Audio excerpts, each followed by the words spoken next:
guys, welcome back to my channel. Today I'm going back to my roots a little bit and I'm going to be filming another songs related to books. So previously I have filmed a few videos. I think I filmed 3 videos where I've done books and then songs that relate to them. I've done a Torture Poets Department one, which I think might have been the other way around, where I give you a song and then a book instead of a book and then a load of songs. So instead of giving you like a book playlist, I'm going to be giving you a song that you may love, and then if you do love that song, then this book relates quite heavily to it. This one is going to be purely Taylor Swift related. I'm going to do one that is not. I'm making this so complicated, but basically today I'm filming a video where a Taylor Swift song is going to pick you a book to read.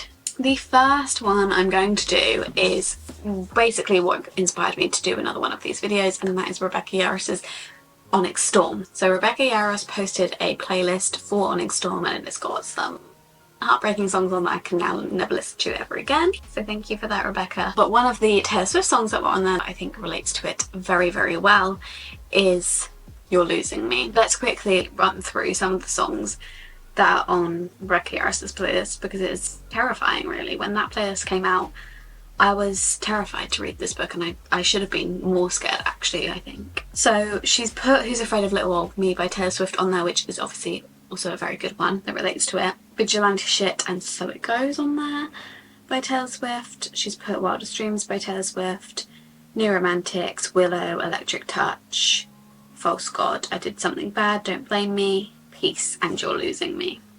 So there's quite a few Taylor Swift songs that she put on there, but the one I thought related the most to Onyx Storm as a whole was You're Losing Me and Peace, but I'm going to go through You're Losing Me today, but Peace is also an amazing one from that book. This book is the 3rd book in the Empyrean series, or the Fourth Wing series. Can't say too much about it because I don't want to give anything away if you haven't started Fourth Wing or I Am Flame or even Onyx Storm, so I'm not going to say too much, but the ending is heartbreaking. The whole book is heartbreaking and then the ending is just heart-shattering. I don't know what to say about this without spoiling anything, but basically we have a huge, humongous problem which is causing one of our main couple to be pulling back from the relationship, and that is where You're Losing Me has come into this. So this Fourth Wing series follows Violet and Xaden, and Violet is this girl boss who is supposed to go into the scribes. She is supposed to just write reports on war, and she ends up fighting in the wars with a dragon. A lot happens after that. It is the best romance I've ever seen, and that is why it's so heartbreaking, and that's why it deserves a heartbreaking song like You're Losing Me. So if you love the song You're Losing Me and you haven't read Onyx Storm yet, or the Fourth Wing series, then I would definitely recommend and just play You're Losing Me on a loop. So the quote for You're Losing Me is, "We thought a cure would come through in time, now I fear it won't." Rebecca Yarros knew what she was doing putting that on the playlist. And she said, "How can you say that you love someone you can't tell is dying? I sent you signals and bit my nails down to the quick, and my face was grey, but you wouldn't admit that we were sick." Again, there's not much I can say without spoiling, which is the hard thing about these videos. This couple, they will not give up on each other, and that comes with a bit of denial in this book for sure. And then the last quote I've got is, "I can't find a pulse and my heart won't start anymore." I didn't include the For You bit. I thought that was a bit far. Yeah, basically I can't say much, but if you've read this book, then you know You're Losing Me is just this book. And if you haven't read this book, but you love the song You're Losing Me, get around to this book after you've read the first 2. The next one I've got is Exile by Taylor Swift. Now this song, heartbreaking stuff. It doesn't go really with the first book in this series, but the second book in this series, especially the ending, goes extremely, extremely well. So that is The Wicked King by Holly Black. Now this is the 2nd book in the Cruel Prince series, which basically follows Jude Duarte, another girl boss. She is a human who lives in what is the place called? Elfame. She lives in Elfame, which is basically the place where all the Fae live. They're all a weird bunch of folk, and there is this guy who absolutely hates her guts. She absolutely hates his guts. And it's about her basically becoming a girl boss and surviving in Elfame and dealing with all the Fae that basically hate her because she's a human and she's just a girl boss. So this one I have related to Exile. Again, I can't really say why, but if you've read the book then you know, and if you love Exile the song then maybe you want to read this book. But One of the quotes in Exile is, "I can see you standing, honey, with his arms around your body, laughing, but the joke's not funny at all." That goes well with the first book, so I guess it does go with both. Obviously, in the woman's perspective in Exile, it says, "I can see you staring, honey, like he's just your understudy, like you'd get your knuckles bloody for me." That is Carden to a certain somebody in this book, and I think it actually takes place in The Cruel Prince. And then obviously, "You are my crown, now I'm in exile, seeing you out," goes very well with this book. So it actually kind of does go well with both the first two books. Quote, "All this time I never learned to read your mind." It goes very well with the end. It's kind of like that song was written for the ending of The Wicked King, I can't lie. Okay, I will stop doing the second books in series now, or the second, third book in series now, and I will get on to standalones or the first book. So the next song that I have is The Archer by Taylor Swift. I feel like probably a lot of people know where I'm going with this one. One is called The Archer, and two is basically about her thinking like, is anyone gonna love me ever? I've related that to Once Upon a Broken Heart, specifically from Jack's perspective, because he is the Prince of Hearts, he is one of the Fates, and bless him, he doesn't have much luck in love, and he's not the nicest person in the world when it comes to love either. He's not the most open to it. Even though he's the Prince of Hearts, he's a bit of a slippery snake. Finds it hard to change. I don't think he thinks that anyone would ever love him, and he's definitely gone through a heartbreak as well. So I gave him The Archer. I don't know why I've got this lip gloss and I'm like acting like I'm a teacher or something. It says, "I never grew up, it's getting so old, help me hold on to you." He's a bit of a rascal. You could say he's quite immature. You could say he's a bit of an annoyance, a bit of a selfish person. Not the most amazing person you'll ever come across, let's say that. He has a hard time accepting the fact that he could ever fall in love or ever care about someone enough to be in love with them. And then obviously we've got the "who could stay, you could stay" lyric, because Evangeline comes into the picture, and obviously she ends up staying because it's a romance. She will obviously end up staying, but he just multiple times thinks like, I can't do love, like that's not for me. And then also the lyric, "and all of my heroes die all alone." He's Prince of Hearts, he's a Fate, and all the other Fates die all alone. So he's like, they're not made for love. There is also another reason why. I don't know if it's a spoiler, so I'm not going to say it, because I don't even think it's in this book. I think it's in the second one. Okay, the next song I've got is Willow. Now, this is a very witchy song, as we can tell by the performance on the Eras tour and everything like that. And so I've given this one the Crimson Moth. It's two names. In the UK, it's called Crimson Moth. I can't remember what it's called in the US. But I gave this one Willow because she is a witch and he is a witch hunter, so it goes very well with all of that. And the lyrics also just heavily relate to it. So we've got, "The more you say, the less I know. Wherever you stray, I follow. I'm begging for you to take my hand, wreck my plans. That's my man."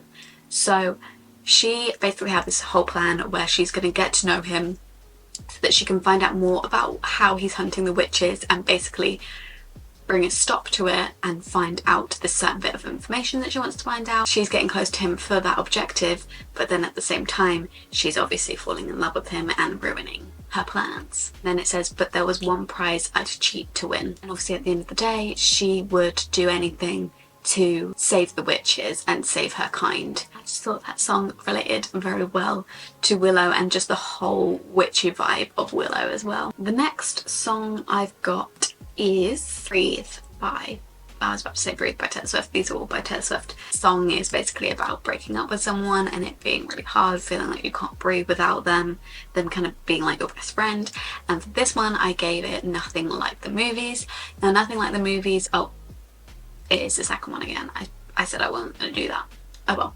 So Nothing Like the Movies is sequel to Better Than the Movies, and in Better Than the Movies we obviously end in a happy way, but then some things go wrong, and in Nothing Like the Movies they are broken up. And that is not a spoiler, it does say that.